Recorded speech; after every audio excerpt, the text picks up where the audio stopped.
bringing it in and all that.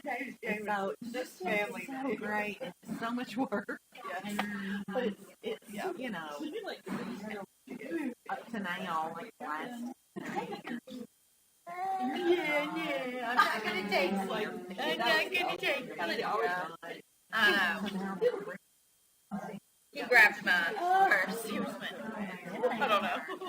We don't know what the reasons are for their decisions. I'm getting his out.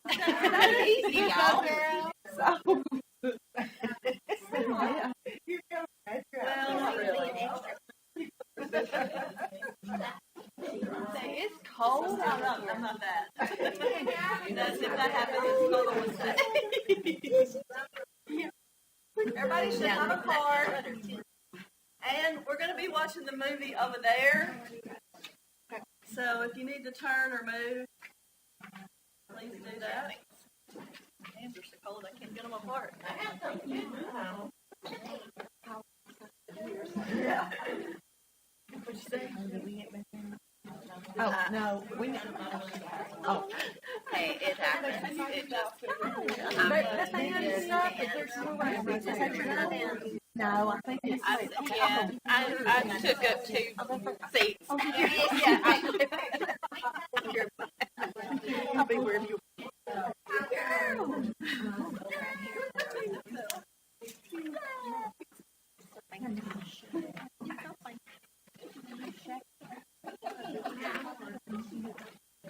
Look, I'm really liking my chemistry. I didn't read it this whole time because all y'all didn't like it. I just got it.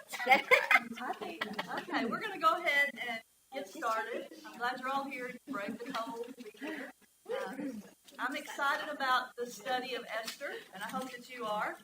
So we're going to kind of introduce it tonight and get going a little bit with it. First, I want you to tell me your favorite royal couple. They can be real or they can be in a book. Royal couple. Royal. Diana without queen. They have to be a married couple. No, it can be a couple of royal couple. Do what? No, you're not writing that down. You're telling me. No. Don't write that down. I'll tell you what to write down in a minute.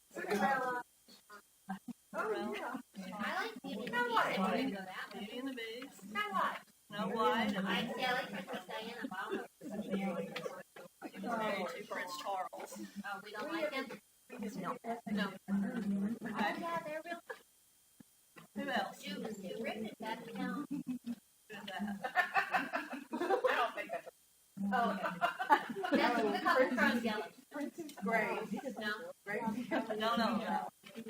Rainier. Okay. Jackie Kennedy and Yeah. Why do we like royal couples? It's a fairy tale. Because it's a fairy tale? Fancy. Fancy? they're usually looking. Just hang on to it. Okay. We're talking about our favorite royal couples. That's not what you're writing down, though. Oh. I was just going to move down for So what? Fancy. Because they're Did you fancy. say this or something? No? Okay. Well, I think they're down there. Living in castle. Everything seems to be Lots of service. everything seems to be perfect. Everything seems to be perfect. Popular. Well, we've never lived like that, so it's like a treat. Unknown. Okay. Yeah. Okay. Anything else? We don't know yet. Hang on. Well, obviously, we're going to talk about Esther and a royal family in this study. And the reason I gave you this blank card is I don't want you to write anything on it right now, unless you already know the answer to this. But you've got the whole class time. At the end of the class, we're going to come back to what's on the card. And if you want to, you can share. But I want you to really think of one goal you want to accomplish through this study. Okay, and it may be something that comes up in the video that we watched that she says, or it may be something you've already decided, I'm doing this year. You know, we always make goals at the beginning of the year. Well, that's kind of not what we're doing. Because we always, what do they say? January the 3rd or something is like the loser day. Everybody stops their goals. Yeah, whatever. They've got a date. I don't know. But anyway, this is just as for you personally, what do I want to accomplish this semester through this study? And if it's not really through this study, if it's to make it to the end of this study, if it is to read through the Bible this year, whatever, something like that. But something like that I want you to write down on here that's for you personally. We're going to come back to it at the end because I've got something I want to do with that at the end. So this is just for you to do. Does everybody have a card? Okay. All right, so we're going to watch the video, and I know probably when you got the email, you thought, oh, it's Kelly Minter again. There goes Tammy. Well, yeah. When this one came out, this is her newest one, and it's really good. And I thought we've kind of gone back and forth, the Old Testament, then the New Testament, and now we're back to an Old Testament. I know we've done Esther way, way, way long ago, Priscilla Shire, I believe. I mean, I don't even hardly remember that, but it's been a while. But I thought this would be really good. It's really relevant to today.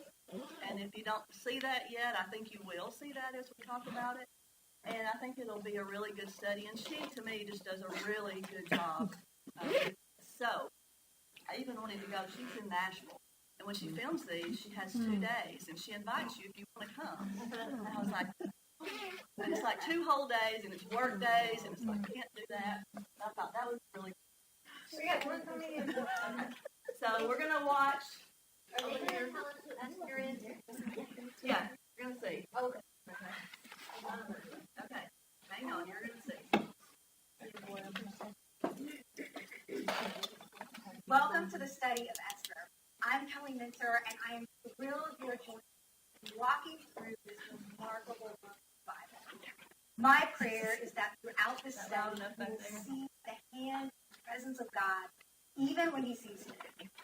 I want you to discover more of God's providence over your life, the way He guides and cares for us, even when we're in seemingly distant places.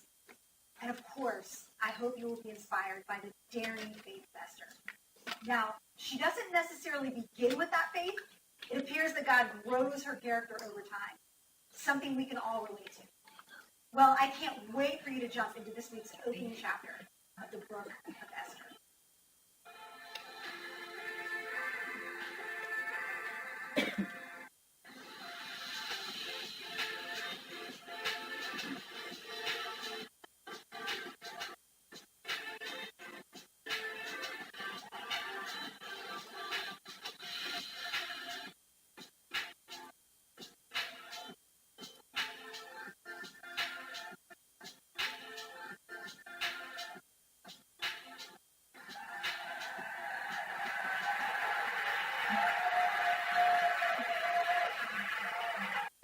This is so fun.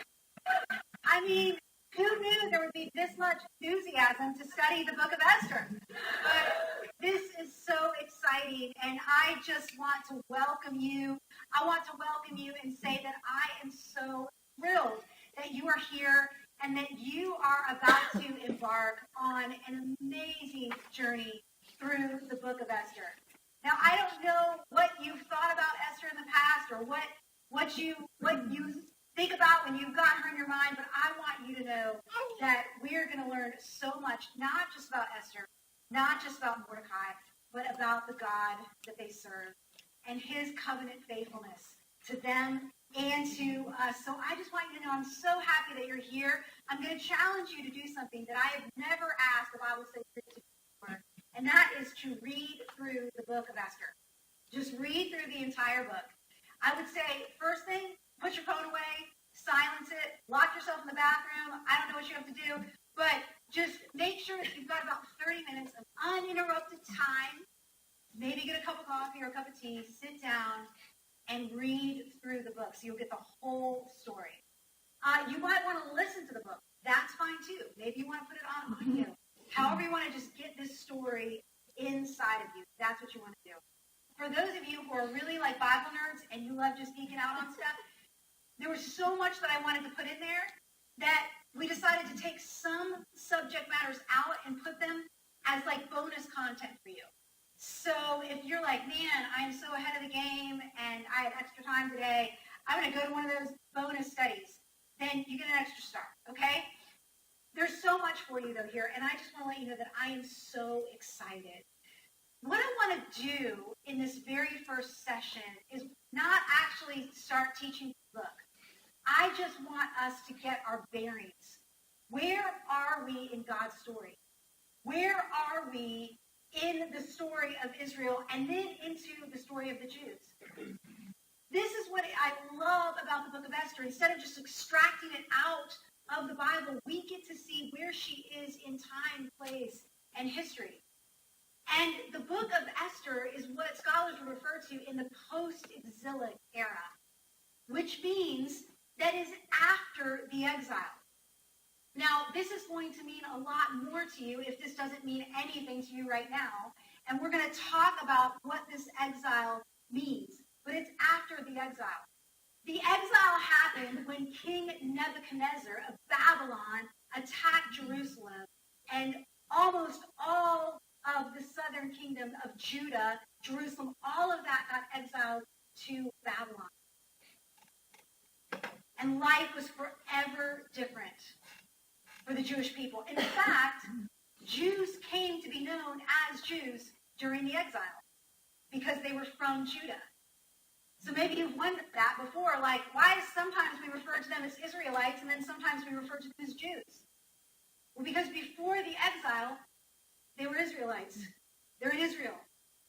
But as they are banished, the northern kingdom by Assyria and then the southern kingdom by Babylon and Nebuchadnezzar, those Jews in exile, they become Jews during that time.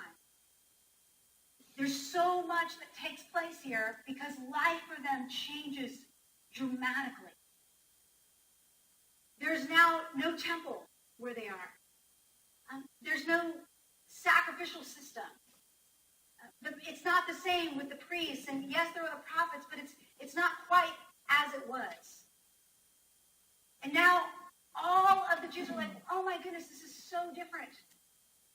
What are we going to do? What is our relationship with God? Are we still God's people? Are we still God's covenant people? And that is where the book of Esther sits, on the other side of exile.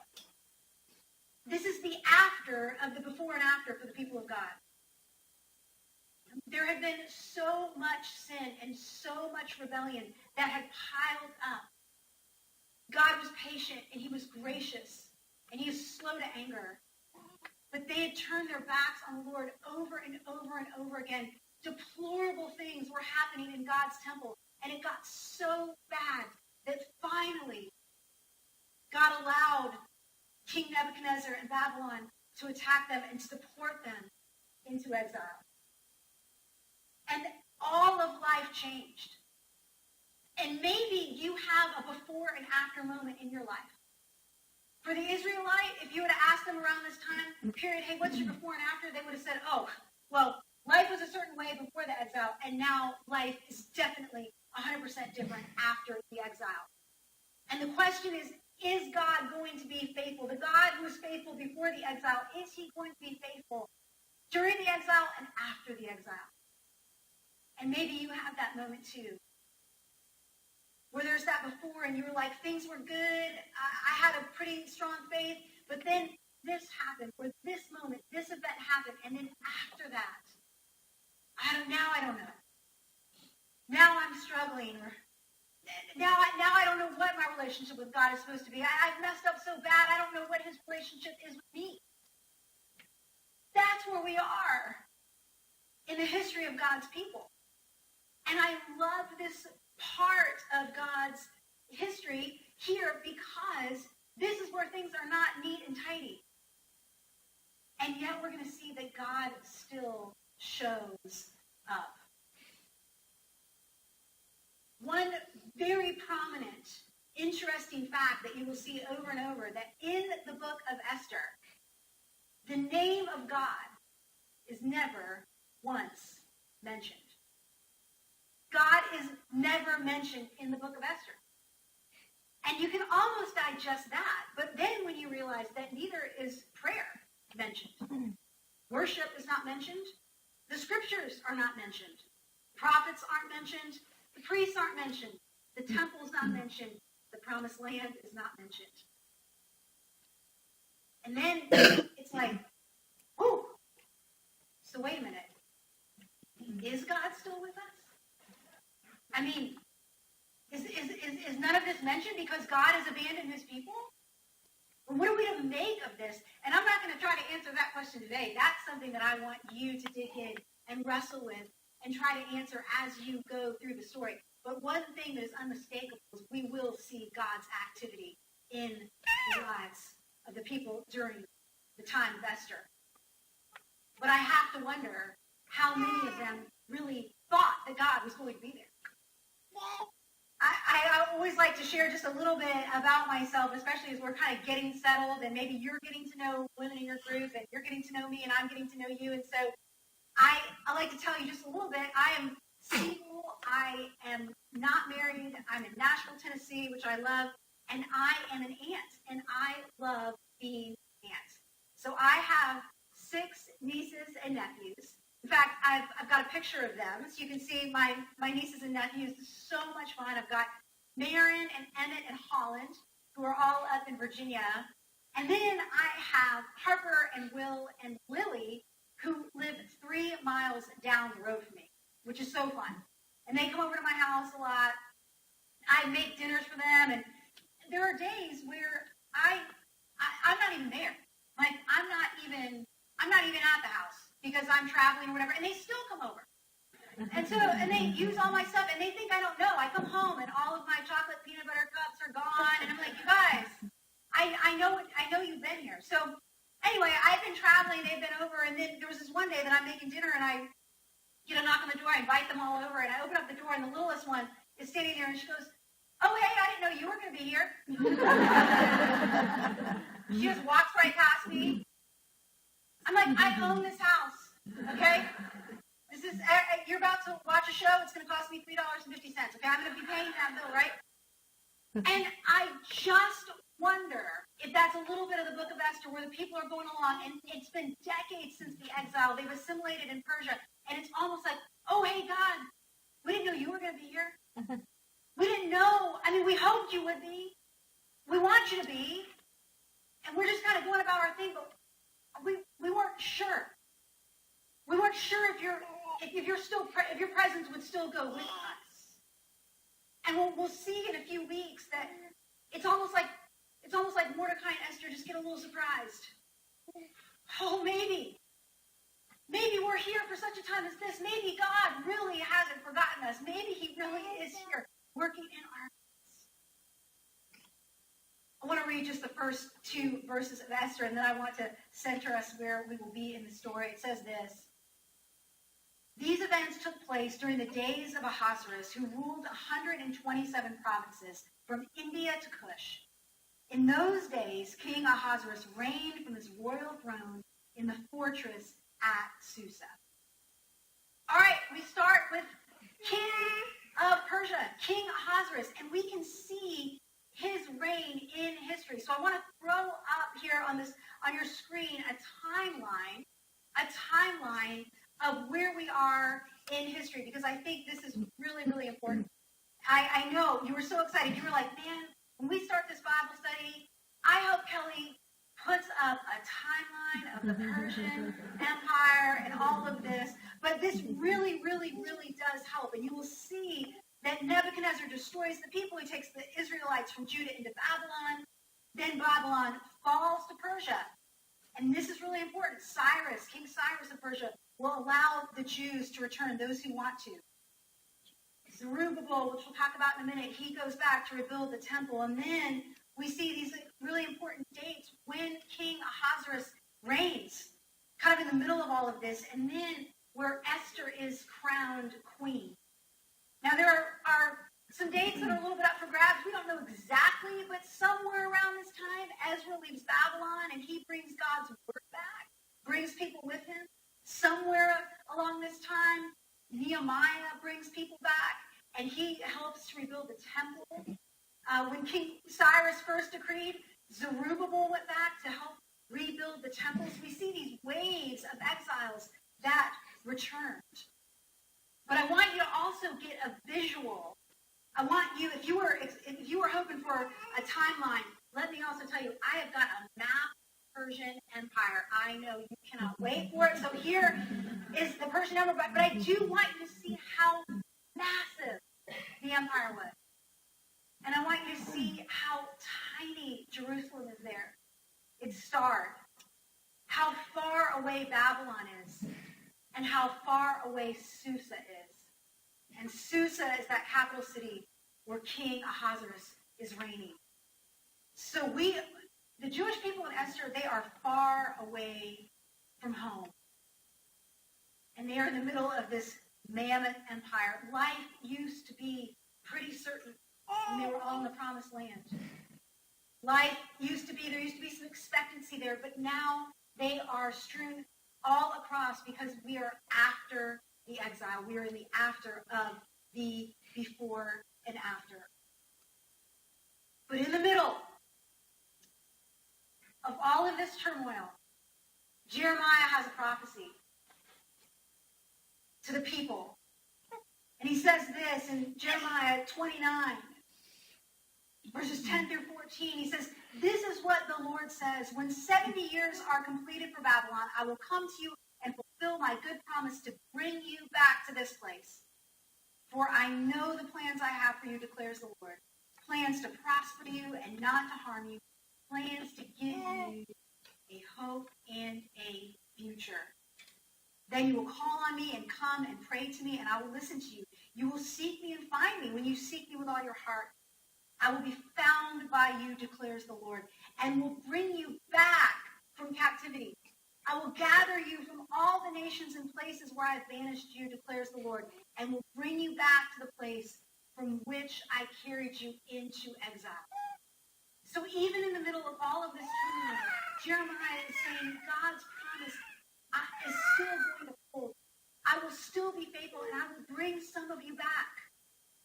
And so in this general time period, if you were to go study the books of Ezra and Nehemiah, you would find this, and this is just the only point that I have for you today, is this, that Ezra and Nehemiah show God's activity in the lives of the people who returned to Israel. Esther shows his activity in the lives of those who stayed. Okay?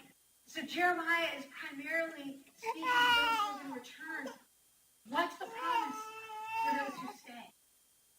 Well, we're going to see how God is still faithful to his people in the book of Esther. That's one of the questions that we're going to seek to answer. I want to give you a visual of what was going on during the days of Esther, okay? Because I think if we can see it, we're going to understand this book so much better.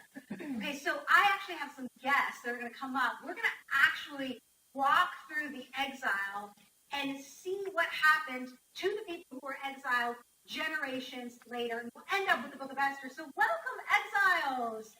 Wow, you guys look way too happy to be, well, you're kind of happy right now because you're in Jerusalem, so come on up. You are in your homeland. This is Jerusalem, by the way. But we see that Babylon is 520 miles this way to the east, but here's the problem. You can't just go directly. You got to go around, so it's a really long journey. And so this is Babylon, and then we see Susa, which is where King Ahasuerus was ruling from. That's his palace is over there, and that's where Esther is going to take place. But it all starts back here in Jerusalem. So you guys, come on, gather. You can now look. Some of you look happy, but you guys are rebellious right now. You are rebellious people. So Diana, you're so smiley, but I know you're a rebellious person. Now I'm so excited about having props. Can you guys just? I don't use props often, but something about it. I was excited today. I mean, I was grabbing. This is going to be a temple vessel. I got, a hammer here. I was grabbing stuff on my way out here. All right, so here's what's going on. 587 BC, because of the gross sin, the gross rebellion of my dear friends here. The 587 BC happens. Nebuchadnezzar comes from Babylon, attacks Jerusalem, and then all of you guys, pretty much everybody, is exiled right here to Babylon. Okay, so you are having to make an entire new life in Babylon. Life is hard. You are sad. This is a really, really tough time. And if you want to study the books of Ezra and Nehemiah, which I hope you will, because they're all during this time period, this post-exilic period, you will find that King Cyrus of Persia, before King Ahasuerus, he overtakes Babylon. He gets this whole empire, biggest superpower, and he allows, many years after the exile, he allows the Jews who want to return to rebuild their temple. And so Zerubbabel goes to rebuild the temple. So I need to know who's Zerubbabel here. Who we got? Oh, yes. Okay, so you get a temple vessel. Now, who are you taking with you? Oh, yes, you are. You and Tammy. I know Tammy. This is going to be great. Okay, you guys go on back. You rebuild that temple. Woo, woo, woo. Way to go. Way the Lord be with you. Peace of the Lord. Okay, the Lord's Spirit has roused in their hearts to go. Okay, some years later, also in the book of Ezra, we see that Ezra is here to return God's word. Many years after the temple is rebuilt, he wants to restore not just worship, but the word of God. So Ezra, where's my Ezra? Diana, yes. Okay, you've got God's word. You bring Jody with you. Okay, peace of the Lord be with you. Yes, well done. Right, okay. We see that the Lord had stirred in their hearts. Then, sometimes later, oh wait, now some of you guys are scattered because more time is gone. So some of you guys are all the way in Susa now. Okay, you guys are like way Persian near the citadel. Now, some of you guys are behind the sign. Come on, you got to come up front. Come on, assimilate, get in, dig some roots, enjoy yourself here. Okay, so now Nehemiah is going to go, and he's saying, I want to come and I want to rebuild. Oh, we're ready to go. You got a hammer. We're going to rebuild that wall. And so who are you taking with you? Yes, I love this. Okay, peace of the Lord be with you. You guys go. Way to go. Way to go. Okay, I love the books of Ezra and Nehemiah because they tell the story of what God's doing here. With the temple, with the word, walls, what God is doing here. Oh, what about all of you? What about all of you who didn't return? What about all of you who have chosen to stay in this very secular, polytheistic, pagan places? Some of you still in Babylon, some of you all the way in the empire and capital of Susa. Oh my goodness, what's God doing with you? Who are you? You are the book of Esther. And I will tell you this, you have different questions about God than they have. Some of them are shared, but you are having to do something different than what the people here are having to do. And one of the questions that scholars said that you must have been asking at that time is, are we still the covenant people of God? These people are pretty sure because they've got Jeremiah and the prophets and Haggai and Zechariah, but what about you? Are we on this side? Are we still God's people even though we're so far from the place we think we're supposed to be? That's the question that I believe the book of Esther seeks to answer. And so if you have come in today, maybe you identify and you're like, no, I think I'm kind of over here. Or maybe you're like, no, I'm here. I know I'm here. And I want you to know that God is with you and that God is for you. And we are going to see in the book of Esther that God's covenant still holds for you and for you. And we especially know this in even fuller measure because of Jesus Christ. So no matter how you came in or where you are represented on the stage, I want you to know that God is faithful to his covenant and he loves you. So jump into this week of study. I will see you back here next week for session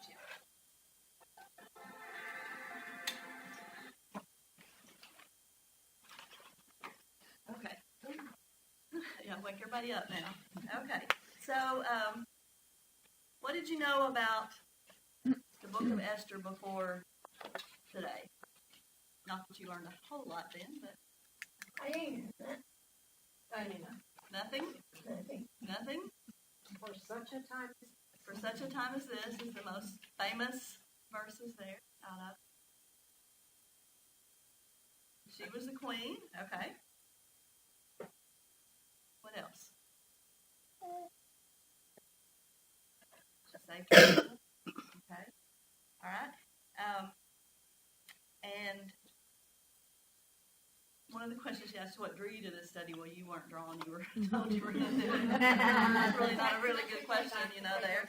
Okay. What's one thing maybe that she said, that Kelly said, that stuck out to you at whatever level you are of knowing the study? What was one thing maybe that she said there that you kind of remember? That they were the Israelites and then Jesus? I never really even wondered about Okay. it. You hear a lot of Bible say they Yeah. Well, Yeah. it is kind of, it does. Right, and I think that kind of helped the visual there to see that this is about these people. What else? Something else that stuck with you. Okay, is it rebuilding? Building?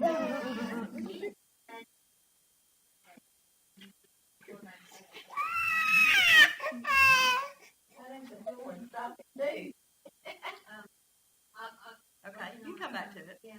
Okay. Well, in the introduction, this is the book if you would like to get it. And I sent it out if you need this. Yeah. In session 1, which is just the overview here, she said just a few things here. Esther is the heroine we hope lives inside of us. So I think we're kind of attracted, as we said earlier when we were talking about royalty and all, to someone who does something, good, those types of things. Because we want our lives to matter. I think all of us would agree that we want to make a difference and we want our lives to matter. And that God has a purpose and a plan for us. And sometimes we maybe question what that is, but we want to make sure that we're doing whatever it is that is God's plan for us. Okay? So I'm going to read this one little paragraph. For the Jews in Esther's day, the idea of life not looking the way they'd always imagined loomed overwhelmingly large. Okay, so I stopped at that and think about it. Think about for life in, and put your name there. For life in Tammy's day, does my life look the way I thought it would? Are you at the age where you are? Some of us would say, yeah. Julie would say no. Yeah. Some of us would say, sort of, some of it. Ashley would say no. Some of us who've been through some big things would say, no, this is not at all what I had thought it would be. Okay, so we can find the ways that we can relate, to the story. All right, for starters, they were living in the Persian Empire, a 900-mile journey from their homeland of Judah. Now, when she shows the map and she says, oh, it's just this far and this far, well, to us, that was Jackson and Medina. But to them, it's 900 miles. It's walking. It's not getting a plane and be there in a few minutes. It was a long way from home. They didn't even know about all the other world that's out there, I didn't know that. That was one of the things I didn't realize, that it was such a huge distance. Yeah. And like a lot of, when it came time where they could go back, there had to be a lot of them just weren't able. Right. Just Right. It was physically could not do it. It was a big deal. Or had family that couldn't do it, so they stayed. Yeah. Or it was a long way. How could you travel 9 miles? Yeah, exactly. So, yeah, when we look at it on a map, we today think, well, it's not that far. But it is. It was for them. Okay, how were God's people supposed to worship without a temple or offer sacrifices without priests? They didn't have the temple they had in Jerusalem. They didn't have the priest. That was the only thing they had known. What were they to do? What were they to do without that? How would they hear from God and be kept on the straight and narrow path of God's word without the prophets? They didn't have the prophets. Would God be with them in a faraway pagan empire after their ancestors had turned their back on him? Were the scattered Jews in Persia still the people of God? They had to be asking that. They had to be asking that. Okay? And perhaps sometimes we ask similar questions today when we look at our world and the things that are going on. Like I said earlier, we each have an ideal of what our life is supposed to be like following God, and then when it takes an abrupt halt there in a different direction, maybe there's sickness or there's loss or betrayal or broken relationships or our own selfish choices. We wonder if God is still with us, if he's still there, if we're still his children. We've probably all asked that question at some point, or if you haven't, probably will. So you may have thought that the book of Esther was just about her heroic bravery, and we see her saying, for such a time as this, and she rescues all of her people, and she's a queen, and she's beautiful, and, all of that kind of stuff. But it's ultimately about God, and it's ultimately about his faithfulness. to his people, no matter where they find themselves. And I think that's the lesson we've got to take, is this is a story for us about how God is faithful no matter what circumstances we're in. You know, we just started a new year, but none of us know what this new year is going to bring. You know, but God's going to be faithful throughout all of it, no matter what it brings. Some of us are glad to put 2024 behind us because it brought some things we didn't like, maybe. We didn't know was coming, but God was faithful through all of that. And I think we can see that now that we're here. Okay? So this story invites us to stand in our own time and our own day, boldly living for the glory of Jesus. Okay? And I've already said that, really. Okay, somebody read the first 4 verses of Esther. Esther chapter verses 1 through 4. Chapter 1, verses 1 through 4. Out. And I encourage you to, like she said, take 30 minutes and read it from front to end, like we did when we did Ephesians and all. It makes such a huge difference. It really makes a big, big difference. And I know some of you may not be readers. Some of you may say, oh, there's a lot more chapters in this. Yes, all those things are correct. But if you'll put yourself 30 minutes and just say, I'm going to do this, you'll get a lot of benefit out of that. So I highly agree and encourage her to do that. So somebody read verses 1 through 4. Yeah, and just guess at some of them, whoever's got it. All right, Amy, go. I was just going to say, before I read it, the NIV changes his name to Right. Xerxes. Yes, So that's what I'm Xerxes. gonna read. That's good, yeah. He's the same as Azure Harris or whatever. Yeah, she pronounced it different than I've ever heard. One of them is, yeah, she said it different, yeah. This is what happened during the time of Xerxes. Xerxes, who ruled over 127 provinces stretched from India to Kush. At that time, Xerxes reigned from the royal throne in the citadel of Susa.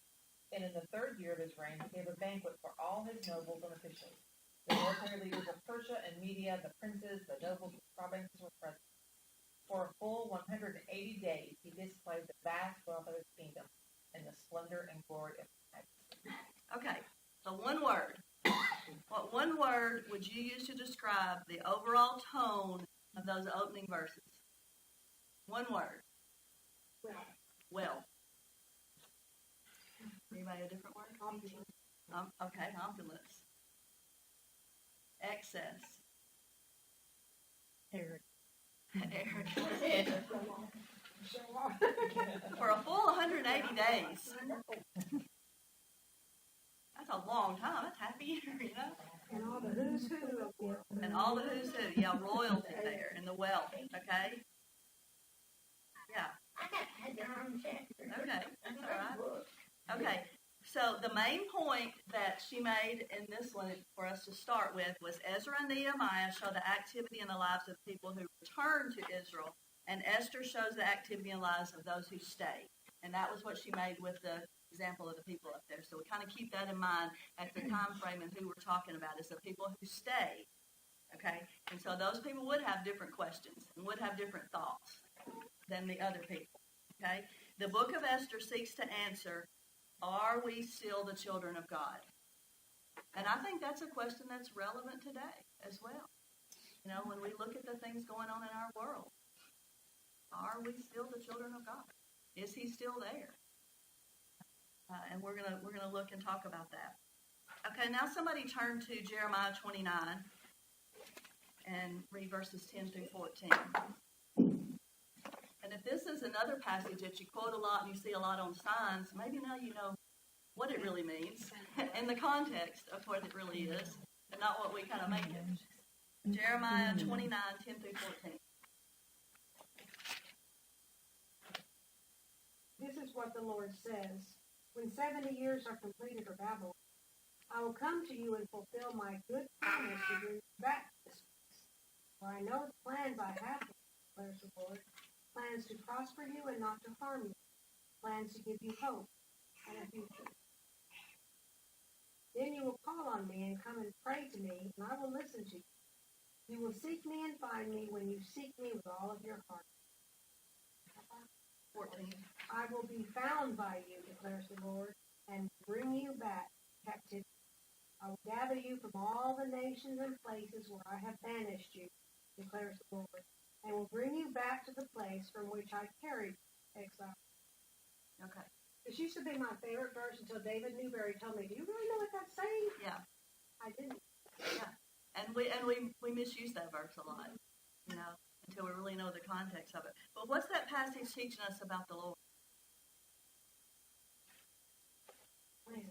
He has a plan. He has a plan, and He's faithful. Okay, but they had to be asking lots of questions. There had to be lots of wondering, didn't they? The version that she used, it says in verse 13, I will carry you from all the nations, and I will gather you from all the nations and places where I have carried. That's what that version says. This one says banished. Yeah, I don't really know which. That'd be a good one to look up and see what's the real word there. What does our English word mean? Oh, there it is right there. And will bring you back to the place from which I carried you in exile. Carried sounds like he went with me, like He did. He did allow them. He did put them there. I don't know what's going to happen. Yeah. Okay. Okay. So those that stayed, you know, no temple, no sacrificial system, but God was with them, and He was faithful. And again, asking that, are we still the covenant people of God? Are we still God's children? And the book of Esther seeks to answer that. Okay. In the video, she addressed the question of God's faithfulness to His people in exile. Why is it good news for us that God did not abandon His exiled children? That's an easy question. He didn't want to, and we are them. Okay? And so, you know, is God with us? Yes. The answer is yes. So we're finished. Done Esther now. Yes. Okay? But God's not in the book. Did it also surprise you when she kept on saying, and prayer's not in the book, and scripture's not in the book, and the prophets aren't in the book? I was like, I knew God. That was enough. When you start thinking about that, it's not in the book. But yet God is there. And we know that when we read the book. And so that should bring a lot of hope.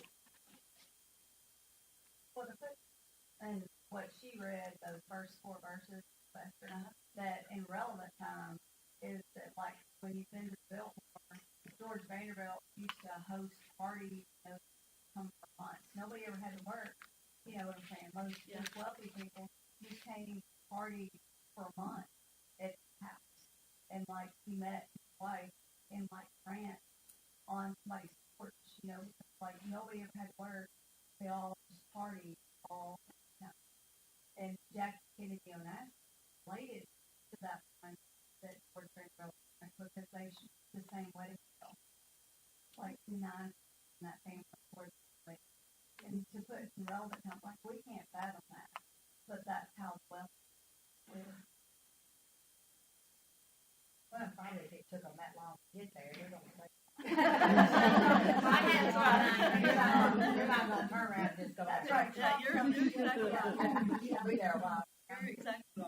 I wonder how the Jews actually handled that. They were so taught of what they were supposed to do, all those ceremonial rituals. How did they handle that? Yeah. And how long has this been? Like, how long had they? She said that what their ancestors had done. The Right. mistake. So how many? I wonder how many generations it's been, and how do they keep that alive? We'll probably answer some of that. Yeah. What happened, like the Levites? So weren't they taken? But they just couldn't do it. Temple. Not, Yeah, I mean, nothing imagine to- that hurt. They had,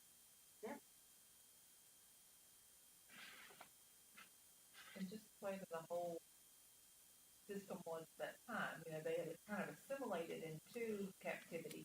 Because like Mordecai had a job at the temple, they were part of their life, but they're still treated as outcasts. Right. You know, I used to tell my 4th graders, it's sort of like the civil rights thing. You know, they were looked down on because of where they came from and Right. treated as such. Right. And so not only were their religion, but their lives were like they didn't grow up there. They weren't from around here. They weren't from around here.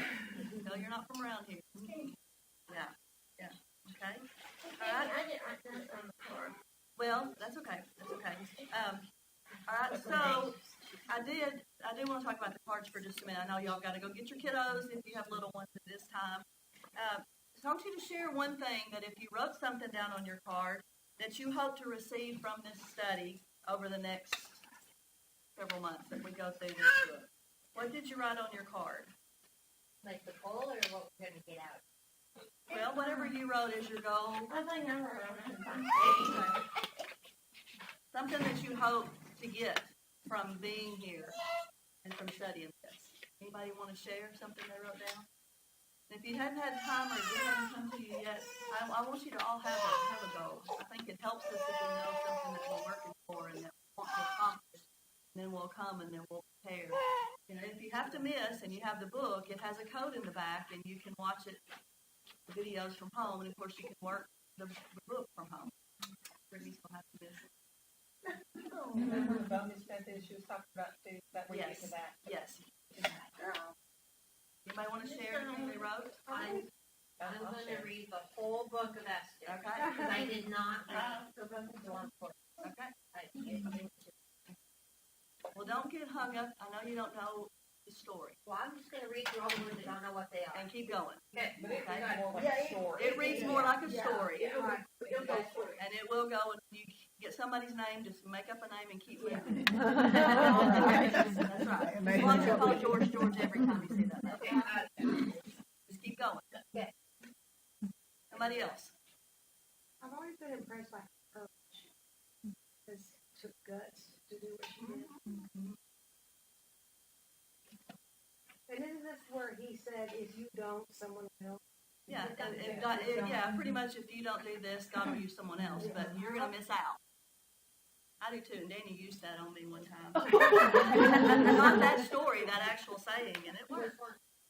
That if you miss out, if you don't do this, you're going to really miss out on something. That's right. Okay, listen to this as you're thinking, and if somebody else wants to speak up, please do. The book of Esther invites us to ponder these questions in our own day and age. Our time is not the Persian Empire or Nazi Germany. We live in our own time and place, yet our call to follow Jesus is no less urgent.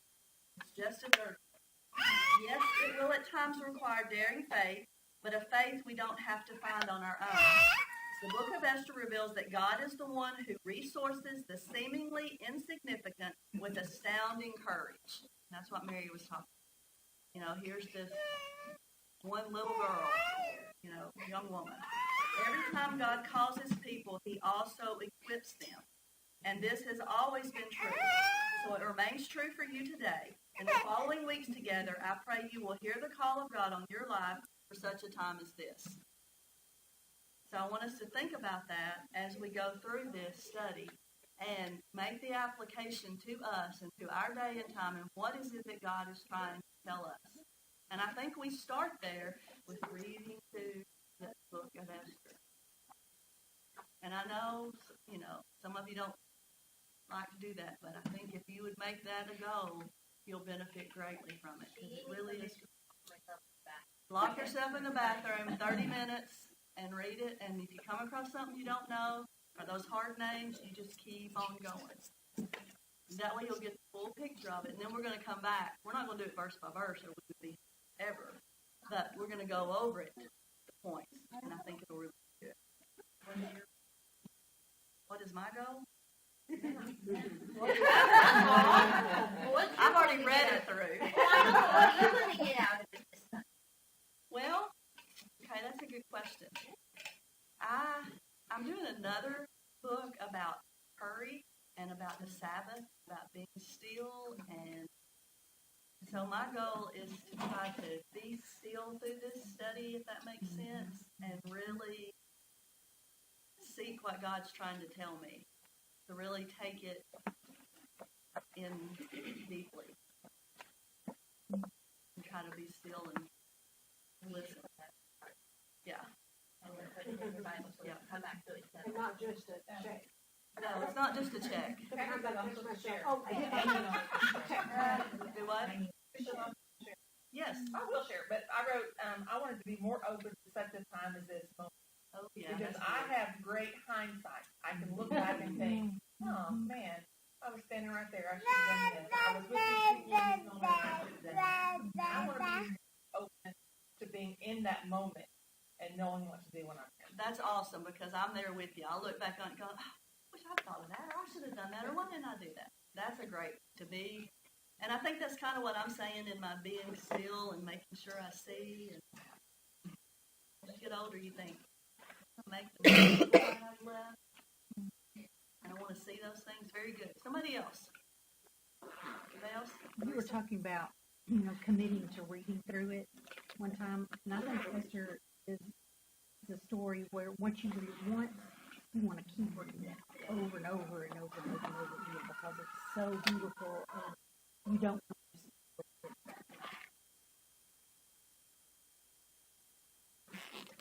Anybody else? Anybody else want to share their heart? I don't remember how it turns out at the end, the going to heaven, because you were talking about fairy tales, and every fairy tale had a trial. Snow White and the apple, so they all had a trial, but look how they turned out at the end. Yeah. And we may have trials, and that's what I'm thinking about, but we know what's going to happen. We just keep our eyes on that instead of the trials.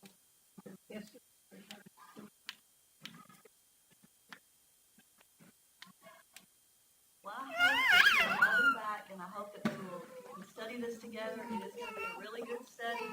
And again, you can do it without the book, but I encourage you to get the book. The book has 5 days. If you're not with us, 5 days that you can do, and we take 2 weeks to do those 5 days. So we're not by any means getting fast here. We want to make sure, first of all, the books are expensive, and I don't want to just run through this in 6 weeks and be done with it on something else. I like us to really study and get it. So just take yours and start session 2. Welcome to the Empire, and day 1. And if you don't, you'll be able to follow along. Everybody, go read the Book of Esther. That's your assignment. But come back even if you don't. I won't ask you. If you didn't have time or didn't do it, I won't ask. the local book club It does. It does. Is it the same as Amazon or is it? It was $3.98. How much was it there? $22.98. I think that's what it is. I got mine on Amazon. There you go. 22. And they're a little more expensive because they have the video in the back. I had some rewards points. I got 12. Oh, well, there Till you go. next week. So I think I got 12. I did. Only because I had some reward points. Yeah. I know. Look at it. I buy a lot from Amazon. And Christmas time, I really, that's where I bought just about everything. That's why I work. Yeah. I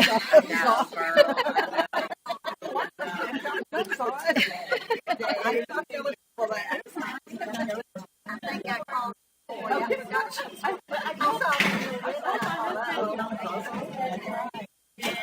Girl, I think I'm going. Nice. Oh, is that so good? How are you? Well, now you got a little. That's what everything matters. That's a lot of things for work. And I was sitting on the video with my boss today, and I was like, I'm a little stressed out. She's like, Emily, a lot of things actually play. Like, do not be deal. That's what I needed to hear. Thank you. Thank you. I know a Cracker Barrel, but me and Megan went to end up leaving them for New Year's. And Lewis, oh my God, go text yeah, I did.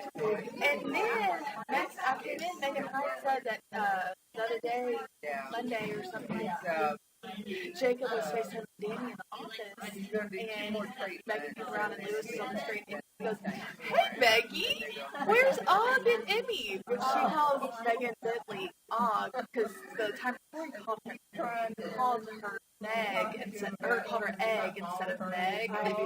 Really funny. It was really cute. And then this time he called Og, and he kept going, "Where's Og and Emmy? Where's Og and Emmy?" It was like my heart about some of that stuff is it's a pretty big one, about a lot of things, and that there's a place that does that. Where you going, big girl? Doctors are like, hey, sorry to hurt you. Right, okay, yeah, I like that. I think so. Here, girl, don't do that. We've heard that it's supposed to help with side effects of because he just has a lot of tightness in his stomach. And I'm like, oh, no. We're about to be.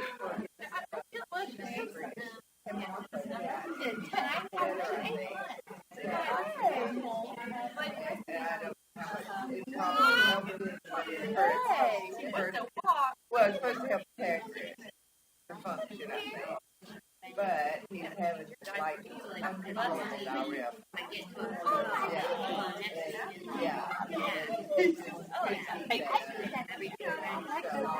So I saw that was out of it, and I talked to him. But my friend, like Mom, He'll fight back. he hadn't been making anything besides that. So when we come off of it, now he's better. But he hasn't had chemo.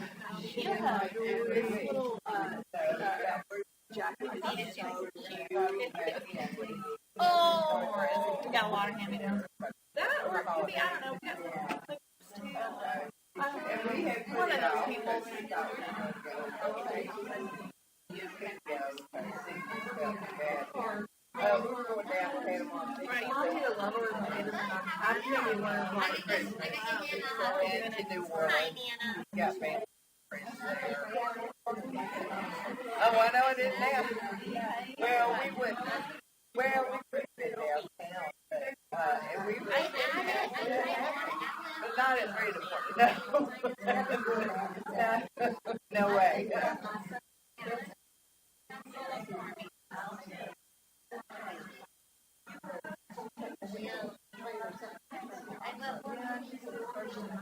Last year,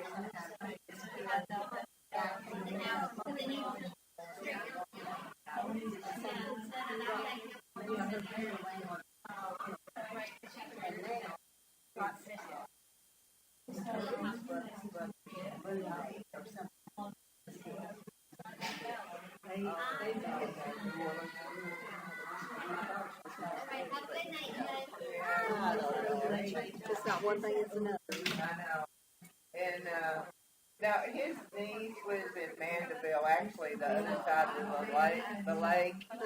So, but we had hotel reservations to stay downtown in New Orleans. We had a nice hotel, and for New Year's, and we were going to treat my daughter and her fiance to stay there too, and. You know, he just felt so bad. He's having to have his stomach drained every week. And that's but anyway, we're muddling through one day at a time. Yeah.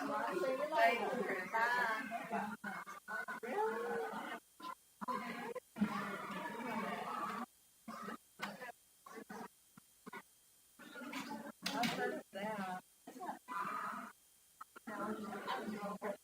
It's not bad. It's always been the diet. There you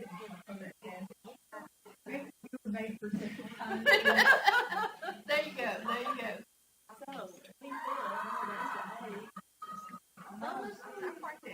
I'm pregnant. The day of the week is a 25th. Saturday. Okay, so I'm like, right, this is not work. Yeah. It's terrible. I'm glad you made it out. That's right, but he did.